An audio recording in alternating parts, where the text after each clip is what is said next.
sauf des morceaux de papier, sans valeur. Les faux monnayeurs obtiennent donc quelque chose pour rien, aux dépens des malheureux qui se laissent berner par leurs faux billets. Si les faux billets passent inaperçus, ils déprécient la masse monétaire globale, et tout le monde y perd. La contrefaçon des billets est un crime majeur. C'est le non-respect d'une entente sociale fondamentale, disant « tu ne voleras pas ». Mais quand la banque accorde un prêt, elle crée aussi un nouveau pouvoir d'achat. La différence, c'est qu'au lieu d'être une forme de vol, cette création d'argent est le fondement de tout notre système monétaire.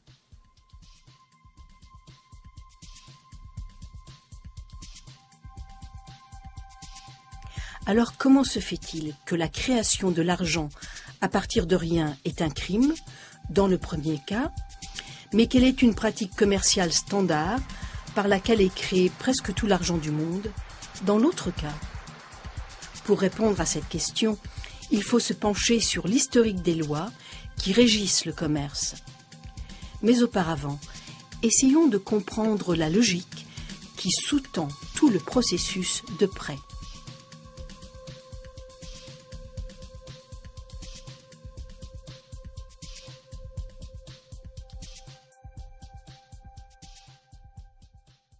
L'emprunteur veut faire un achat, mais il n'a pas d'argent pour le faire à présent. Par contre, il est certain d'avoir assez d'argent à l'avenir pour payer à la fois son achat et les intérêts sur un prêt. Alors, l'emprunteur va à la banque pour demander un prêt. Il peut faire une promesse tout à fait crédible d'avoir de l'argent à l'avenir. Mais maintenant, il a les poches vides, et c'est bien pourquoi il a besoin d'un prêt.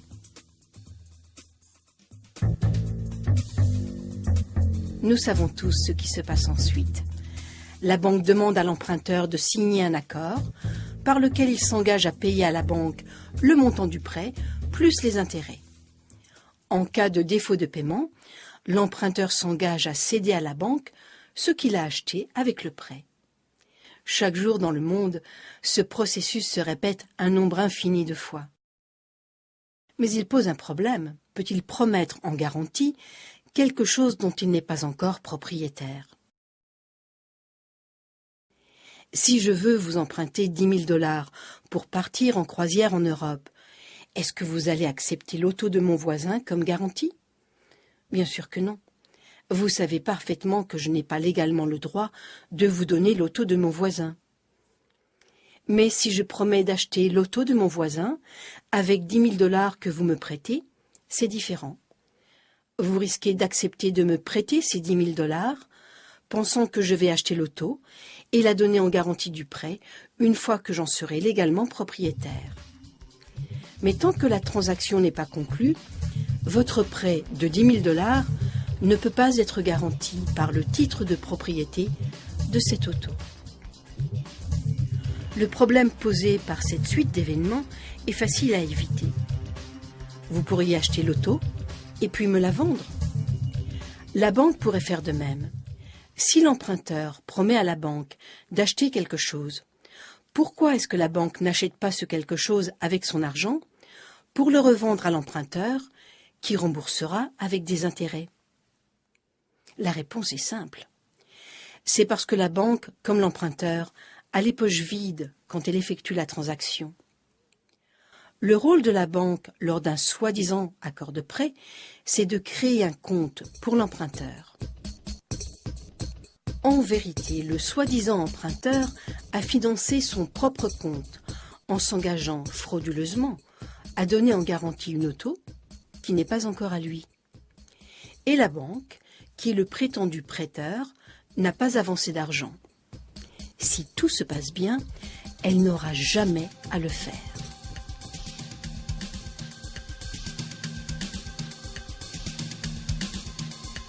L'emprunteur croit que le nouveau solde dans son compte représente son argent à la banque. Comme la plupart de nous, il ne comprend pas la différence entre l'argent et la promesse d'argent. S'il peut faire son achat dans un cas comme dans l'autre, après tout, quelle importance? La question maintenant est donc de savoir si la vendeuse de l'item acceptera la promesse de paiement de la banque. Bien sûr, dans certains cas, celui ou celle qui vend voudra de l'argent en liquide, mais la vendeuse acceptera probablement un chèque ou un transfert électronique de la banque de l'acheteur. Pourquoi ? Parce que la vendeuse sait par expérience qu'elle peut déposer ce chèque à sa banque et le solde de son compte augmentera en conséquence. Et ensuite,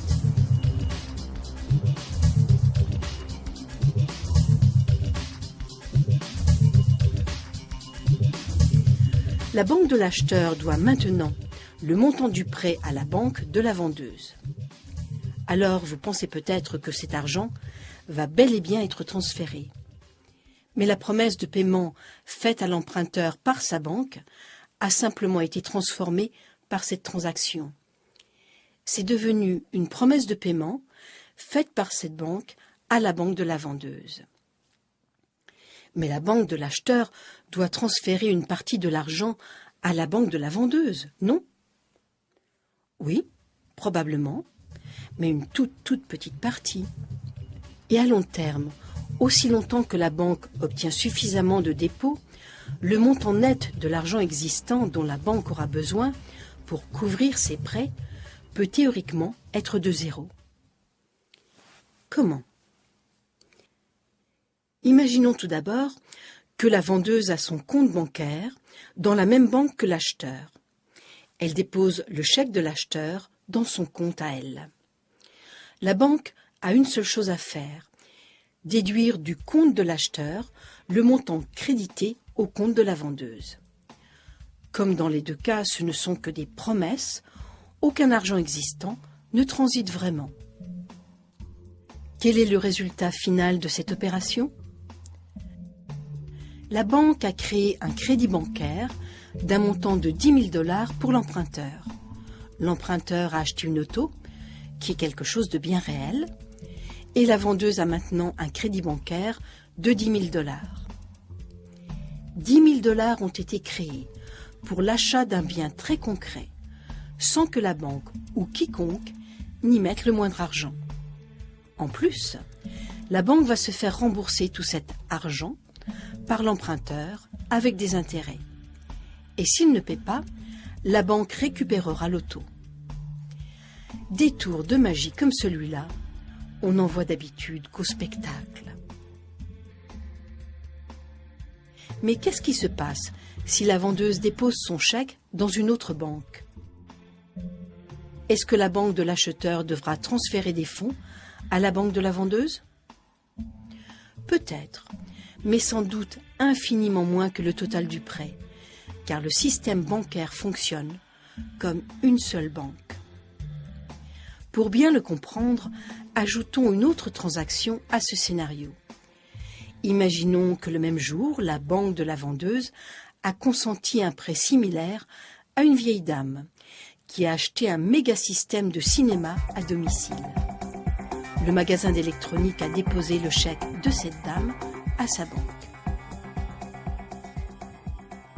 La banque du magasin d'électronique avait fait un prêt similaire qui avait été déposé à la banque de l'emprunteur d'origine. Une fois toutes les transactions réglées, les banques ne se doivent rien, ou s'il y a de petites différences, ce n'est qu'une infime partie du crédit total ainsi créé. C'est clair. Bien que les banques ne prêtent pas vraiment l'argent des déposants, contrairement à ce qu'on croit généralement, elles ont besoin de dépôts pour consentir des prêts. En effet, les banques ont besoin de faire rentrer des crédits provenant d'autres banques pour compenser les crédits qu'elles émettent à d'autres banques. Aussi longtemps qu'une banque parvient à équilibrer les rentrées et les sorties de crédit, elle peut consentir de nouveaux prêts et donc continuer à créer de l'argent.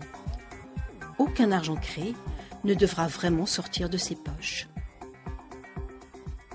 La banque est libre d'investir ses propres fonds en obligations de société et en obligations d'État ou dans tout autre instrument financier autorisé par sa charte. Toutes ces transactions peuvent être résumées en un